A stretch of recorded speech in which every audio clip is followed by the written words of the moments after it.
तो चलिए अब मेहमानों का रुख करते हैं। हमारे साथ रोली तिवारी मिश्रा जुड़ गई हैं, पूर्व सपा नेता, और हमारे साथ राजू दास जी जुड़ गए हैं, पुजारी हनुमानगढ़ी। आप दोनों का स्वागत है। रोली जी, आपके पास आ रहे हैं। इस पूरी लड़ाई में आप जितनी मुखर रही, लेकिन एक चीज देखने को मिला कि आपने हमेशा अखिलेश यादव के सम्मान में अपने शब्दों का प्रयोग किया, और कल एक बड़ा भावनात्मक ट्वीट आपका देखने को मिला। आपने धन्यवाद दिया कि 16 साल की निष्ठा का ये परिणाम। क्या आप इस कठोर फैसले के बाद भी भावुक महसूस कर रही हैं? क्या चल रहा है आपके मन में? नहीं, निश्चित तौर पर जब एक बच्ची जिसने कभी पार्टी को पार्टी ना माना हो, अपना परिवार समझा हो, आदरणीय श्री मुलायम सिंह यादव को पिता तुल्य समझा हो, अखिलेश यादव को भाई समझा हो, दोनों चाचाओं का विशेष स्नेह जिस पर रहा हो, वो अगर उसको बिना किसी कारण बताए, बिना किसी ये बताए कि आखिर उसका विरोध क्यों है, केवल इसलिए कि उसने प्रभु श्री राम और श्री रामचरित मानस के सम्मान और स्वाभिमान की बात की, केवल उसने ये कहा कि मैं श्री राम, अगर स्वामी प्रसाद मौर्य किसी भी तरह से श्री रामचरित मानस को जलाएंगे तो लखनऊ में जिस जगह श्री रामचरित मानस जलाई गई है ठीक उसी जगह मैं श्री रामचरित मानस सम्मान यात्रा निकालूंगी। इसके लिए मैंने उनसे अनुमति भी मांगी क्योंकि मैं पार्टी की सदस्य थी। इसके साथ ही साथ राजू दास जी महाराज पर हमला हुआ, इसका मैंने विरोध किया।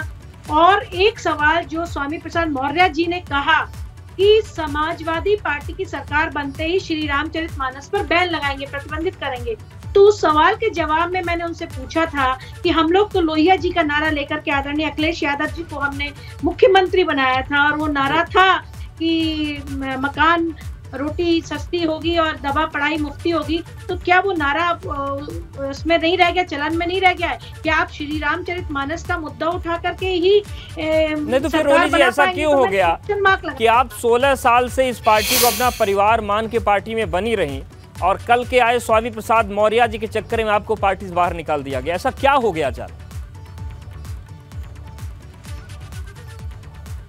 रोली जी के पास जाएंगे। राजू दास जी, ये बताएं कि जो कुछ भी लखनऊ में हुआ, आप पर आरोप लगे कि आपने तलवार निकाल ली, फरसे निकाल लिए, भगवा आतंकवाद की बात भी सामने आ गई है। ये जो कुछ भी चल रहा है, इस वक्त आप कहां खड़े हैं? आप तो सबके निशाने पर आ गए हैं। चौतरफा राजू दास विलेन बन गए इस समय इस पूरे कांड में। देखिए, ये लड़ाई राजू दास की नहीं है, ये लड़ाई सनातन की है, हिंदू जनमानस की है, और राम की है, कृष्ण की।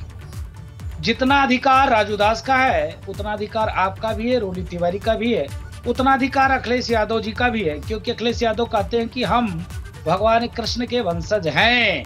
कष्ट इस बात की है कि जिस प्रकार से स्वामी प्रसाद मौर्य उस कार्यक्रम में गए, वो निजी कार्यक्रम था, उनको भी बोलना था, मुझको भी बोलना था। वो जब वापस आ रहे थे तो उन्होंने सीधे तौर पर मेरे ऊपर टारगेट किया, कहे कि ये देखो भगवा आतंकवादी आ गया। तो भगवा आतंकवादी आ गया, साधु संतों के देश में हमको आप भगवा आतंकवादी कहोगे? उन्होंने सीधे तौर पर राम को गाली दिया, रामचरितमानस को गाली दिया।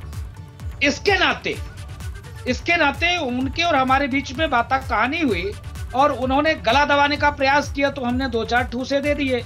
अब वो डॉक्टरी कराएंगे तो उसमें आएगा, लेकिन मेरे पास, मैं पुनः जिम्मेदारी पूर्वक कहता हूं कि मेरे पास न तलवार था न भाला था।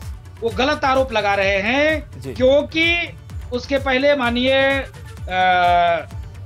डिप्टी सीएम दोनों बोल रहे थे, उसके पहले माननीय मुख्यमंत्री जी बोल रहे थे, और जहां कार्यक्रम था वहां पर कोई चाकू लेकर भी नहीं जा सकता है, तो हम तलवार और भाला लेकर कहां पहुंच गए?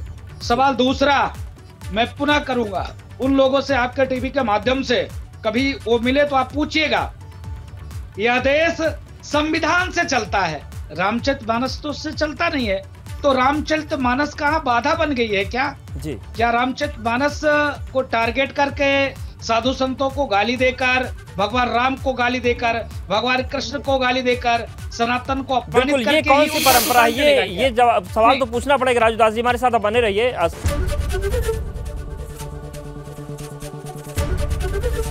एबीपी गंगा, खबर आपकी, जुबान आपकी।